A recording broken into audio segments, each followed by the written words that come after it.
Hello, everyone, and welcome. This is General History, and this is our first episode of a new series on Ultimate General Civil War.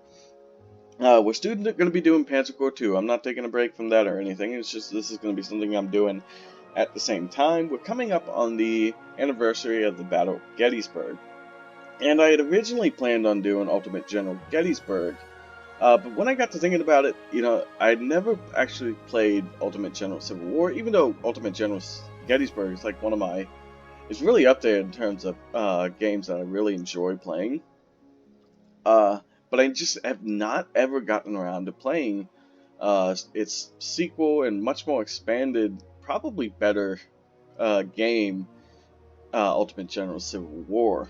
Uh, what it does is it allows you to play on either the Union or Confederate side, and allows you to take an army from the first opening engagements of the war all the way to the finale, the Battle of Richmond, or the Battle of Washington. There is a what-if scenario, apparently. I was looking into it. Like I said, I've never played this game. I did dabble into it just to get a feeling for the game. I played a little bit of the Union campaign up into the first Battle of Manassas. So I did get a quick feeling for it. Now, a little bit of backstory. I absolutely love the Civil War. It's one of my main interests. It's something I've read. Most of my reading is on the Civil War. It's a war that, like I said, I grew up in Virginia, which is pretty much the hotspot for anything related to the Civil War. I mean, honestly, there was a lot in Kentucky and, or not Kentucky, Tennessee and all through the South here. But if we're going to be honest, the big portion of the war happened in Virginia, Maryland, obviously Gettysburg, sort of this region here. I mean, everywhere I've lived in Virginia, I've lived in about 3 different spots in my life. I've only lived in Virginia.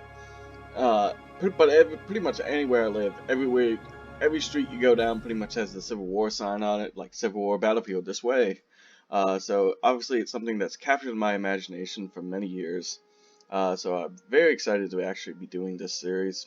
One of the things I want to do with this series is just, maybe not with every episode, but at the beginning of maybe like every battle we do, or maybe every other episode. We'll see how it goes.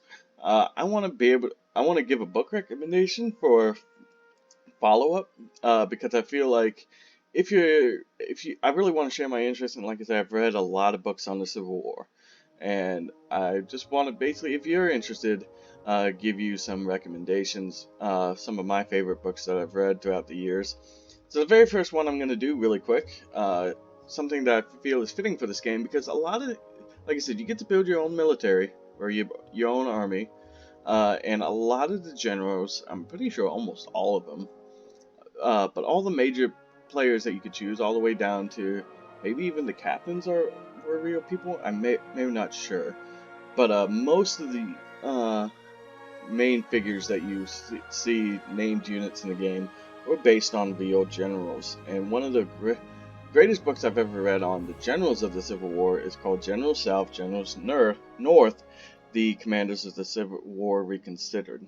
It's a long title, but it's a very good book. It's written by Alan Axelrod, and he basically goes through and all the major generals of the war. He gives a little bit of backstory, a little bit of what they did in the war, the battles that they fought in, and then he also rates them. He gives them a rating. I can't remember. It's been several years since I've actually read the book. I should have flipped through it really quick first, but he actually rates them and gives them, I think it's either a 3-star or 5-star rating based on how he feels they did. It's a great book. It's not too long. It's about 250, maybe 300 pages, but it's very interesting. Like I say, he goes through like a lot of people I had never even heard of before I read the book. He goes pretty in depth into the amount of generals he talks about. So I definitely give it a recommendation. Like I said, a lot of these names I probably wouldn't have recognized in this game had I not read this book. So very interesting. It obviously goes into the big guys, Burnside, Lee, Grant, Longstreet, Stonewall Jackson, but it also does a lot of the minor generals, so it's something you should really take a look at if you're interested. But as for now, we're going to go ahead and start the campaign. Now, like I said, I did play a little bit of the Union, but I am going to go with the Confederacy in this playthrough. Because like I said, I am a boy from Virginia, and I have to go with my own state. I have to side with them. That's not to say I am a Confederate sympathizer or anything. I don't want you to get the wrong idea. So this is actually what you get to sort of create your character. You do get points that you can select to certain attributes as you play through the game. This allows you to have some starting attributes. Army organization allows you to build a bigger army. Training gives you cheaper veteran units. Reconnaissance gives you, well, reconnaissance on the enemy, more intelligence about the enemy's strengths, numbers, veterans at sea. What else do they do? Weapon quality going into the battles, that sort of thing. And then logistics gives you more ammunition in a battle. That's actually what I'm going to go with for that choice. So you have artillery, infantry, and cavalry. Again, cavalry gives you reconnaissance, logistics. Infantry gives you training, reconnaissance. Artillery gives you logistics and medicine. Now, medicine is basically how many units get returned to you after the end of the battle, sort of like you're walking wounded. These are the units who suffered casualties during the battle, but weren't significant enough to keep them out of the rest of the war. The higher your medicine rating, the better, or the less attrition your army is going to take in a battle. So, we're going to go with that. Because two of the big things I think starting off, now that I started, like I said, now that I did get a little bit of a feeling for it playing through the first few missions of the Union campaign, I feel like politics and medicine are probably the two biggest ones to start off with. Politics, as you can see, is basically the amount of recruits and money you get at the end of each battle. Like I said, you actually get to build an army, and you actually have to manage your resources. You have to buy weapons. You have to be able to recruit troops, and you need money to do that. The less money you have, the less recruits you're going to have, or the less, not really recruits, but the less well equipped your people will be. You can equip them with very cheap rifles, or you can equip them with some of the state-of-the-art rifles of the time. So I am going to go with politics. Economy allows you to buy cheaper weapons, like you get it for a cheaper cost. But I feel like politics is probably the way to go. Get a good jump on getting as much money as you can in the bank from the get-go, as well as recruits. So that's what we're going to go with. And like I said, I'm going to go with the Confederate Army. Now these are your 3 difficulty levels. I played through the Union on Brigadier difficulty level and had no issue. In fact, at the Battle of Manassas, we pretty much routed the entire Confederate army from the field, took something like 6,000 prisoners, and it was just like not even difficult. But I have looked up, and people say the Confederacy is a much harder playthrough than the Union. So I'm going to stick with Brigadier difficulty level for now. As you can see, these are the stats we just chose, and this is how it affects you going forward. So you can see we have a 7.5% boost to income, 2.5% boost to weapon discount, no boost to veteran cost, 15% more ammo during the battle, recruiting is at 7.5%, unit restore is at 4%, and we have 1 core that we can work with. Enemy info none, because we have no reconnaissance. I'm not going to use the advisor, so let's go ahead and start this. So I haven't played through this yet, so I'm not really sure what our first battle is going to be. Generally, your first assignment is to secure a small coastal fort at the bank of the Potomac River. Okay.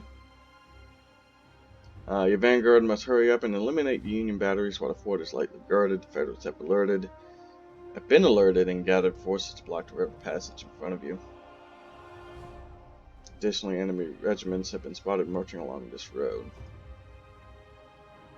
Advance fast and gain ground before the fort is heavily reinforced, or else your task will be much harder. The rest of your troops will join you in about a half an hour. Alright, let's pause. I'm not really sure what this battle's supposed to be. I'm not real. Yeah, I'm just not really sure. So I got a couple skirmishers and some cavalry. So I'll send them up ahead of my main army to sort of scout, see what's across the river, and get them moving. Yeah, I'm really not. This looks, if I'm looking at the map, it sort of looks like Aquia Landing. So this could be the Battle of Aquia Creek, but the Union didn't actually hold a fort there. So I'm really not sure what this battle is supposed to be. And I do have a little bit of cold, guys, so if I'm like coughing or clearing my throat, I apologize. Okay, so we have some skirmishers. Go ahead and, oh, we got some skirmishers to our right too. Get in the forest.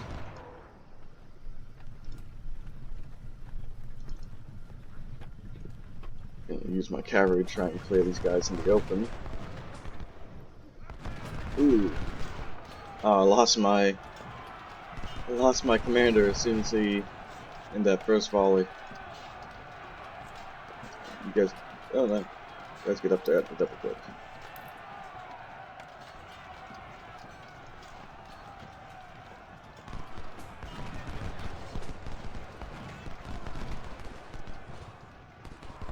So my cavalry routed almost immediately. Typically they're pretty good at clearing out skirmishers, but they took that volley while trying to cross the river there, and then took that second volley almost immediately as well. So Kemper's going to go to the right, Siegfried's going to go... Siegfried, you go after these skirmishers.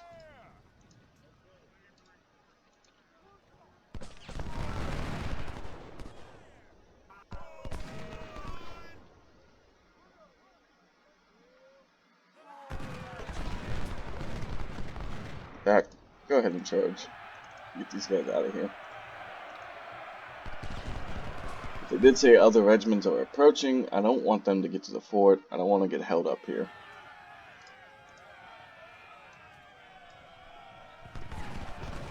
Nothing else. I can maybe use my cavalry to delay.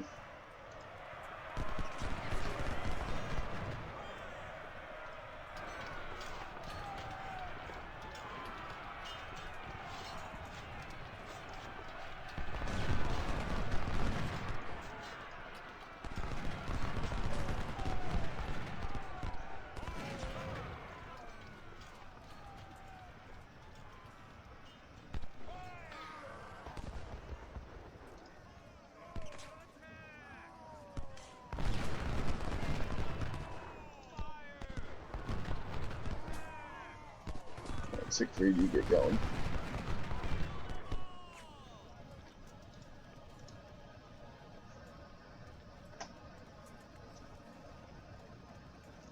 So as you can see, this is more or less what cavalry should be doing. We got those guys in the open there. Alright, so our reinforcements have arrived.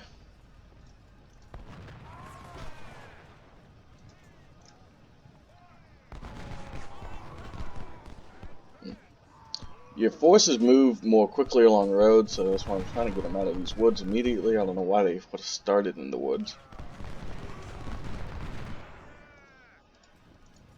Oh, crap. Kemper, you go. Crocker, you head them off. Like I said, I don't want them getting to the fort.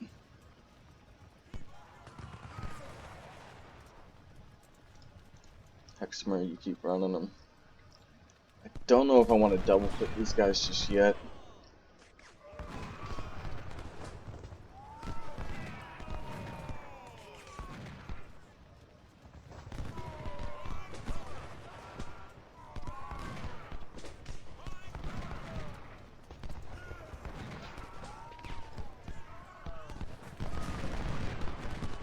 So buildings, forests, these field markers here, they all give you a bonus to, Crocky, you charge those. They all give you a bonus to your cover. Cover makes it more difficult for your enemies to hit you.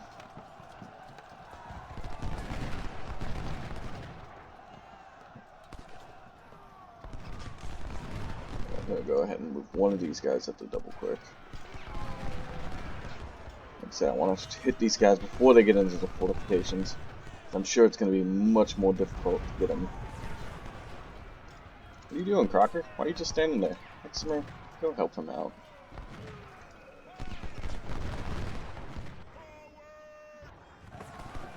Problem is, now I just noticed we do have the 1st Ohio right on our rear. Crocker, get out of there.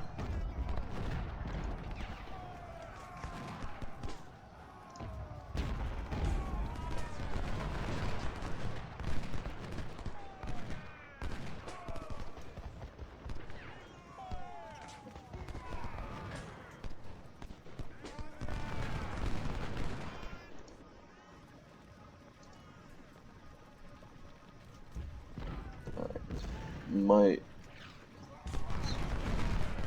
Problem is, even if I can get these guys to route, there's a good chance they could route into the fort, and I'm just trying to block them from even attempting to get into the fort. Probably gonna move Crocker around the rear, maybe.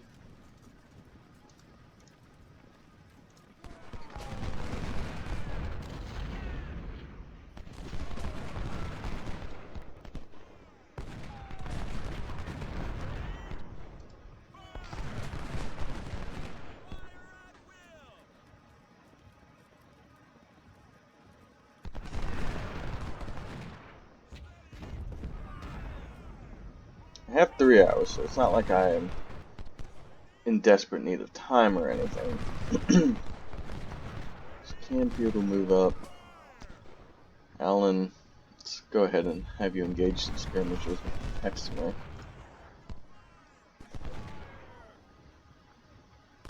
Exmer has, well, he did have decent cover.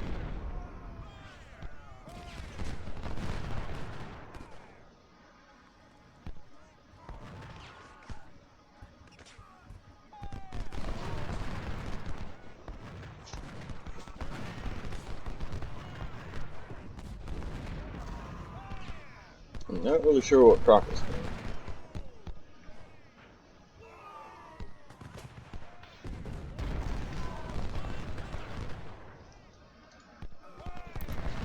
Go ahead and take these guys off double quick, not that they're moving anyway, but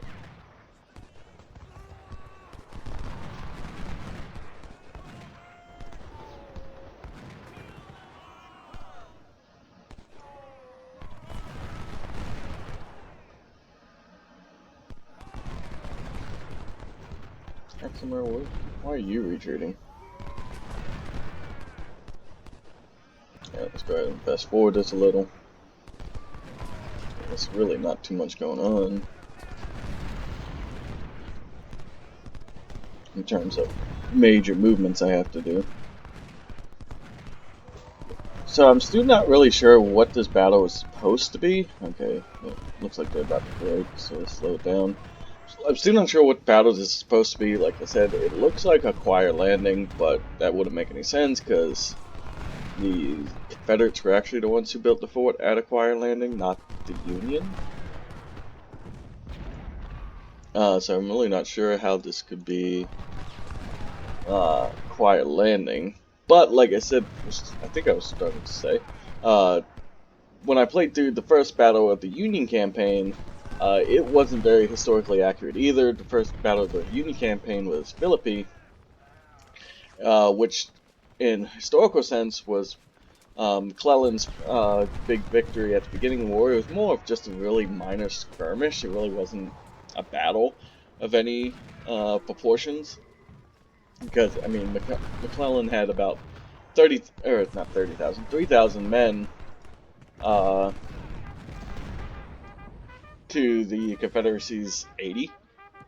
And pretty much the Confederacy ran the moment the Union took the field. But in the game, they pretty much showed it as a massive battle, where the Confederacy even had an armored train. So they do take some liberties when it comes to how these battles are portrayed, at least the minor battles. Bull Run, the grand battle, was... Crocker broke. Whenever you see the Little symbol disappear. That means that unit has completely shattered. And is no longer going to be available. Like, as you get later in the game, that means, like, you won't even be able to rebuild that unit. They're, like, completely gone. So that's unfortunate.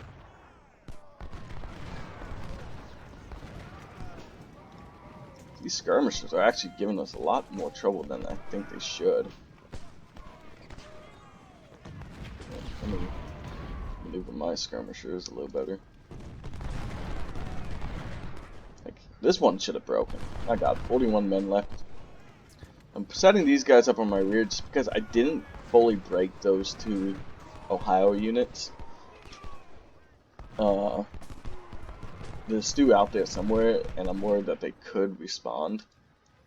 In fact, I might go ahead and move them into this wood line, these two units.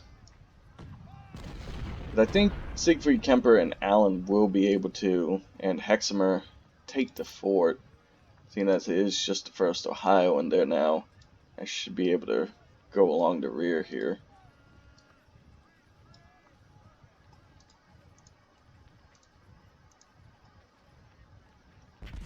So they did rally.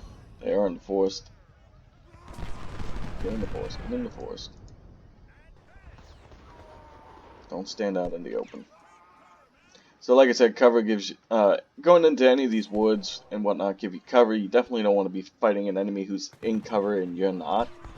Much better to fight in the woods as well. Right, double quick into the fort, guys.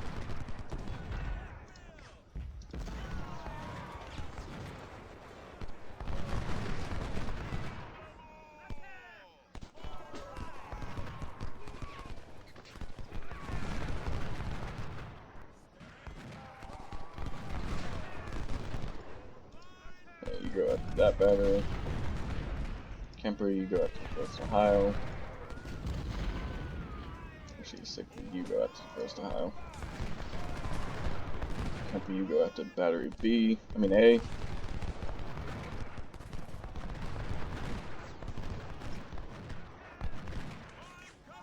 These guys are doing fine down there.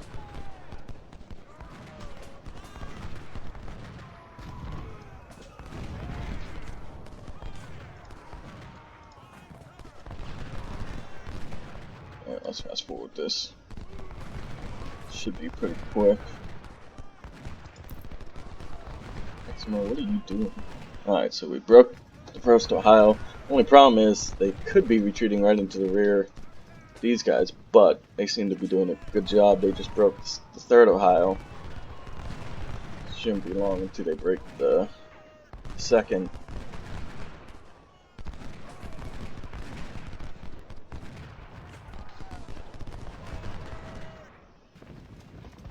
We do have to destroy both these batteries. We did take the coastal fort, but we have to break the batteries.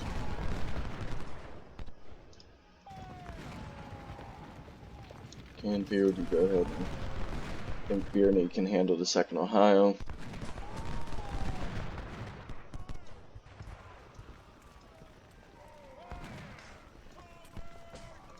Siegfried, you go after the first Ohio as well.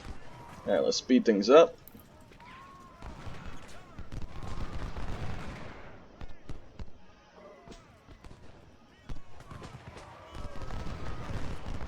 Second Ohio is holding on. They only got 93 men left and they haven't broken yet.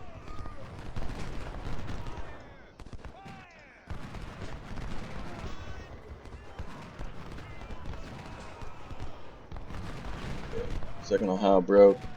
Now it's just Battery A in the first Ohio. Oh, okay, well, we secured the fort, but that doesn't look like it's the end of the battle. Let's see.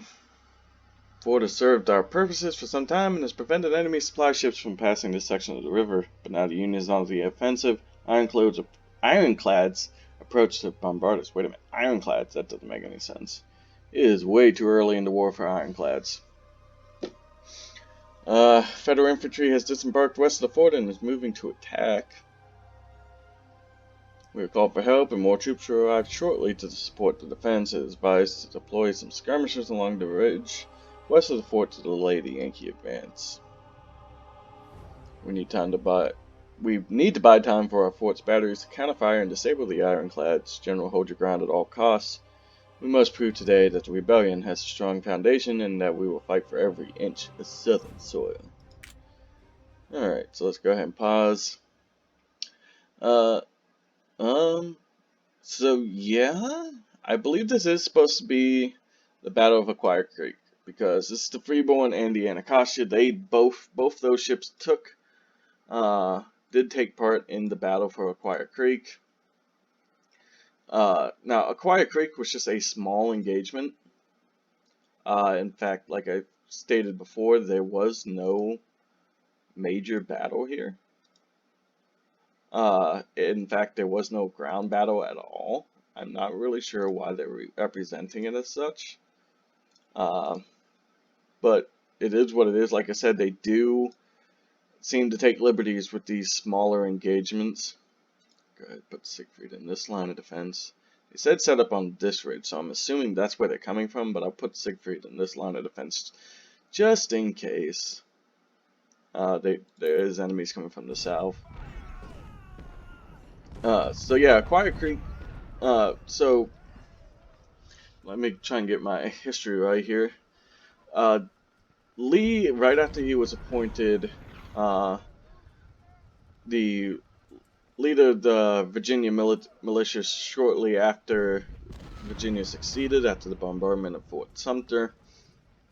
Lee had, I'm trying to remember, it was a Navy commander, I believe it was William Lynch. He basically had Lynch go along the entire coast, not coast, but the banks of the Potomac, and set up forts along it. One of those forts was Aquia Creek. It was strategically put there to attack merchant shipping as well as military shipping. Okay, so we do have Union forces approaching. Probably should have put somebody. Can I get? I don't think I can get them up there in time. But it was put there to attack merchant and militant shipping. It was also put there to protect the Fredericksburg Railroad. Now, Aquia Creek was located just north of Fredericksburg. Like I said, I actually lived very close to Aquia Creek, or Aquia Landing, as it's known. It was really just down the road from my wife and I when we got our first apartment. Never actually went there, unfortunately, although I don't think there's anything left of the fort that was located there. But so it was a 3-day bombardment of the fort. Like I said, there was no land battle at Aquia Creek, like it's being represented in the game. There would be later in the war, as the Union cleared out all these forts along the Potomac. But so it was a 3-day battle. The first day saw the U.S. Freeborn, which are not ironclads, by the way, which they're also not even represented as such. They are actually represented the way they should be. They were actually, I believe they were steam steelclads. Probably gonna have Kemper retreat back here in a minute. Oh yeah, they're charging. So Kemper, you get out of there. Run! What are you doing? Why are you moving so slow? Oh my god. Actually, let's go ahead and just get all these guys out of here. Return to your units. So yeah, they were steam steelclads, if I remember correctly. So the Freeborn was the one, I believe, who discovered the fort. They bombarded it the first day. They returned the second day with 3 other ships.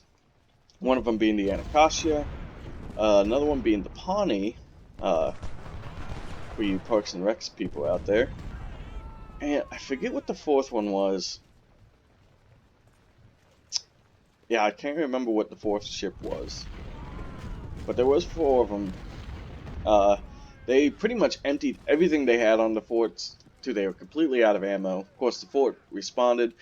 Well, the problem was with the Confederates at the fort is they kept shooting over. From what I understand, they kept shooting over the shipping, or the naval ships in the Potomac. Like they weren't very accurate. which tends to be one of the problems with the Confederacy. That if you read a lot of their artillery was not accurate. They did not have very good artillery commanders for the most part. So they were constantly shooting over the head of the four naval ships in the river. But unfortunately, like I said, all four ships would run out of ammo. So all of them come this way. I should actually put these guys back in defense.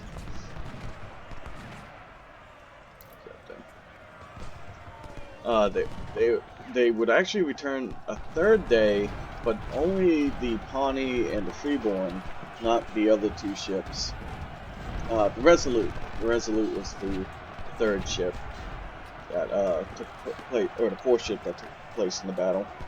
But again, not too much damage was done to either the naval vessels or the fort itself.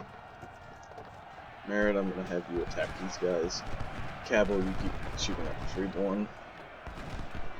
No significant damage. I believe only 10 casualties total were taken by the Confederates. But what the Freeborn and the Pawnee decided in the after action report is that the fort didn't pose a significant threat to shipping in the area, and so no further encouragement. Oh, I did actually receive my reinforcements. So I think I'm gonna put one in the fort back up. The other one I think I'm gonna speed up to this farm here. Gonna go to open ground. Oh, and supplies. I guess I'll go ahead and move into the fort as well.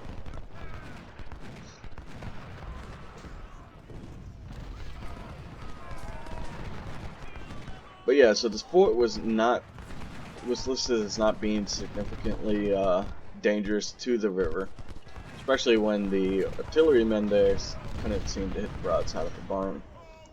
And that's really all that there is to talk about the Battle of Aquia Creek. Assuming that this is the Battle of Aquia Creek, it's like I said, for all intents and purposes, it does seem that way. We did sink the Anacostia, which, like I said, didn't actually happen, but whatever. I'll take it.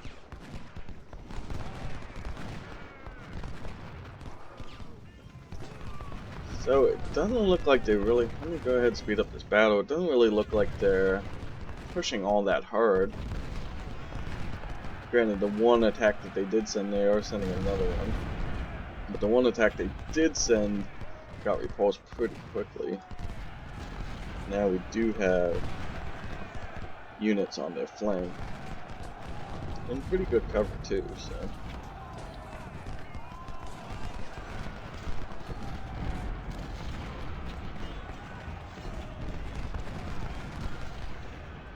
Terry's moving out. Okay.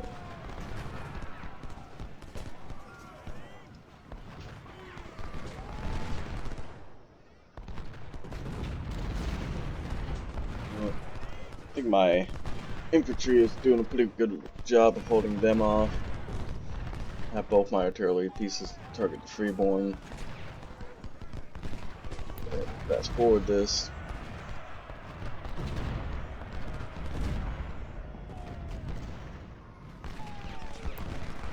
Oh no, they're charging.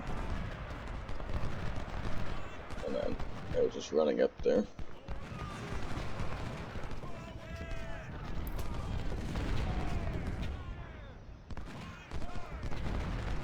Like I said, they're in much better cover than just staying out in the open, so they're really not taking too many casualties with each volley. And now the people at the fort are completely not even being attacked, so it's really just Canfield out here. Guess they got their own little hornet's nest going on out here.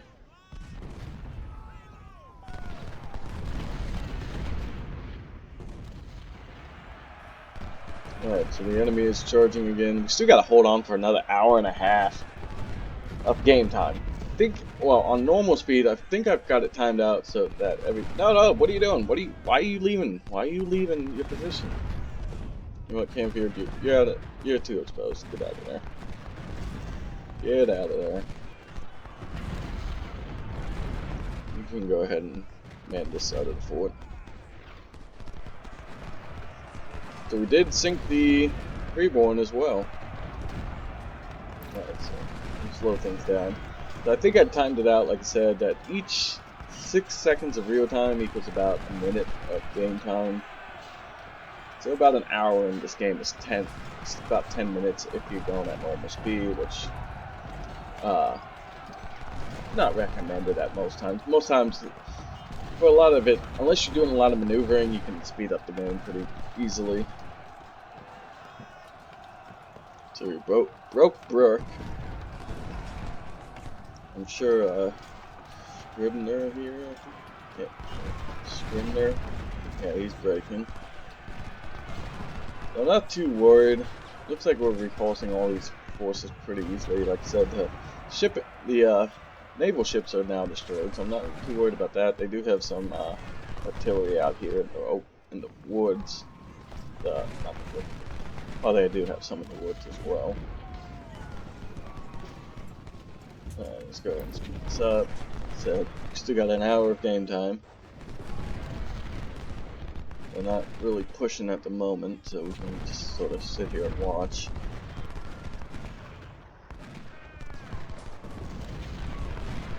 So I'm assuming everything's going to mirror the Union campaign. See, from what I understand, the minor battles don't mirror the Union campaign. Each side has their own minor battles, but the grand battles do mirror what the Union has, or both. So obviously, you're gonna see Manassas. After Manassas is Shiloh. Trying to think what major battle would come after Shiloh. Probably the Peninsula campaign. And second Manassas probably after that. Antietam. Those are all things we're probably gonna see. Like I said, they're not really pushing, so just talk. Not too worried, although Kemper is taking a lot of casualties. He might break here soon. Might have to put Allen on the wall. Back. Let's go ahead and get them right up behind. Let's pause. Alright. Let's go. So Allen's going to switch his position with Kemper. Oh, Perry's pushing.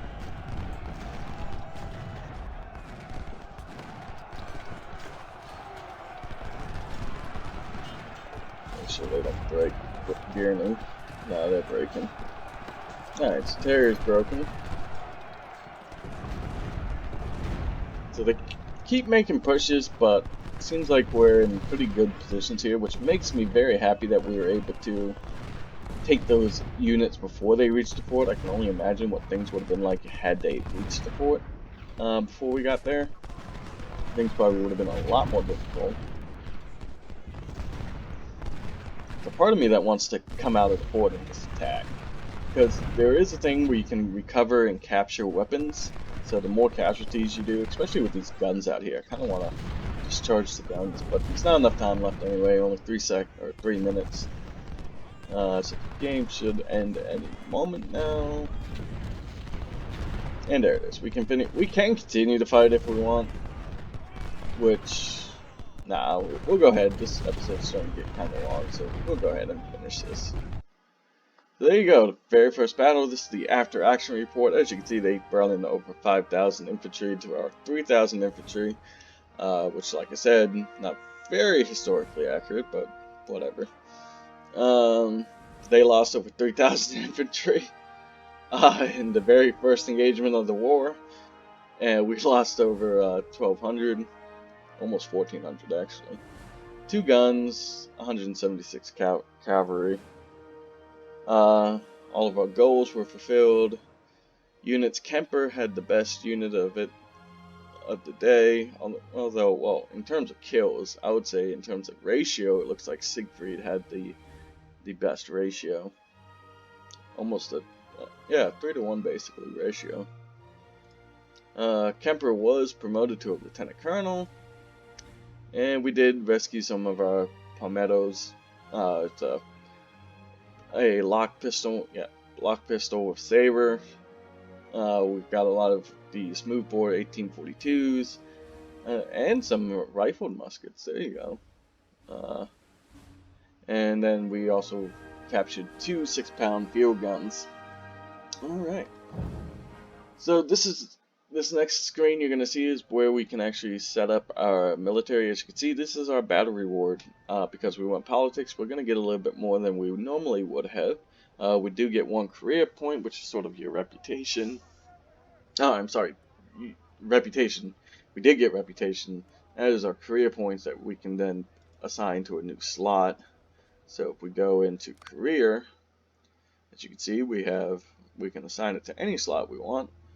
I think I am actually going to go ahead and put it towards, no, I'll go ahead and put it towards politics. Like I said, politics, medicine, maybe a little bit of army, org is really the things I'm going to focus on right off the bat. Economy, maybe a little, we'll see. But politics mainly. That way we can get that income and recruiting bonus.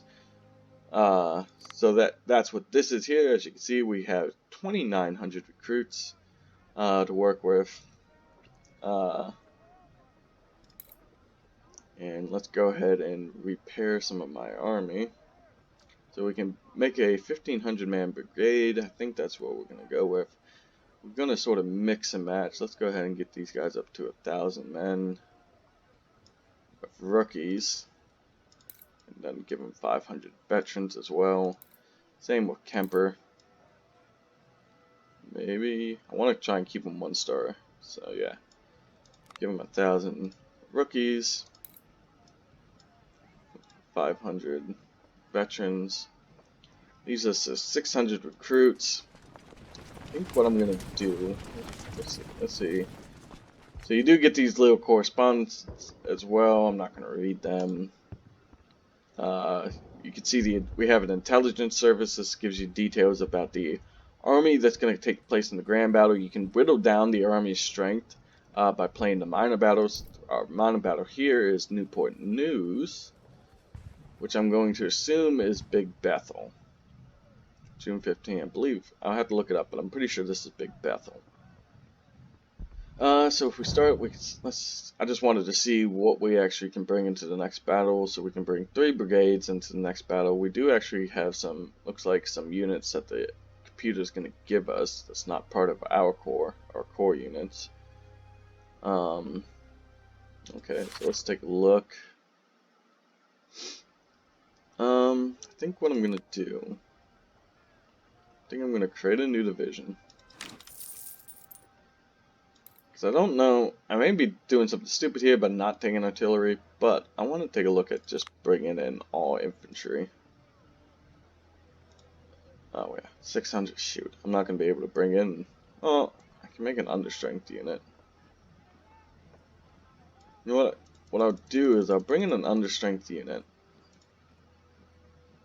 Give him a little bit better, I'll give him a lieutenant colonel. We'll go with Lane here. We'd go under strength, but we'll give them good weapons. I think that's a good way to go about it. If we have the money to do it. How